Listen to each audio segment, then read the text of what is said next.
Patti, I would like to speak to the parents who have prodigals out there and who are perhaps discouraged and think there's just no hope anymore, that God, are you ever going to do anything?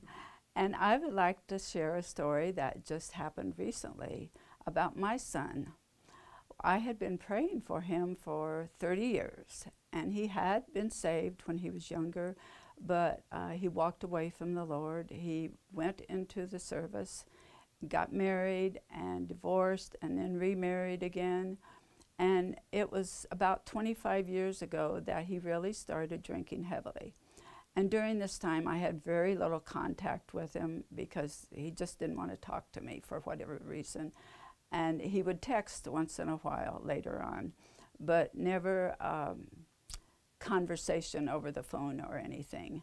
And then recently, this wonderful thing happened.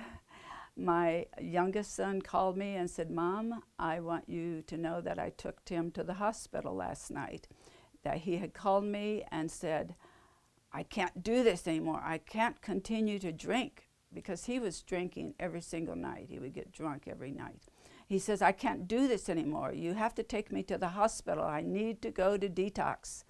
And so my son did take him there. They sent him on to a detox center there in Phoenix, and they checked him over, took blood samples and all, and they told him, "There's nothing wrong with you. You don't have any alcohol in your blood." And before this, my son had asked the Lord, "God, please do not let me go into DTs. Please not let me do that," because this was one of his fears. And nothing like that ever happened. So he went home and he said, "You know, Mom, I feel like that I have never drank anything in my life, and I have no desire to." And so it just changed his life completely. He is so filled with the Lord. He wants to tell everyone about it. He has a tattoo on his arm so that when people ask about him, about them, he'll say, "Let me tell you what Jesus did for me."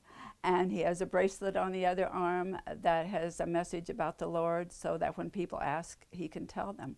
He contacted all of his siblings. He contacted all of his friends. He wanted to tell everyone. And he's just so in love with the Lord. He found a church close to where he lives. He attends there all the time. And he told me that when he walks in the church, he starts crying because of what the Lord has done in his life. I mean, this is a real miracle. You know, I had said a long time ago, after he got saved and then walked away from the Lord, I had said, "Lord, please do not let my son die until he comes back to you." And I kept that in my heart all of this time as we've prayed for him over the years. And then this wonderful thing happened. And so I want to encourage everyone that there is hope in the Lord, that there is hope for any of the prodigals out there to come back to him. He knows the time, and he knows exactly how he's going to do it. And one last thing, he said that he used to say, "God, why don't you do something? Why don't you help me?" And then after this was all over and all, he said it was like the Lord said to him, "Well, what do you think about it now?" But he reads his Bible every day, and he's got the love of the Lord in his heart and the love for other people.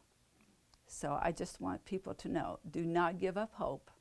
Keep praying for them, and the Lord will bring them home.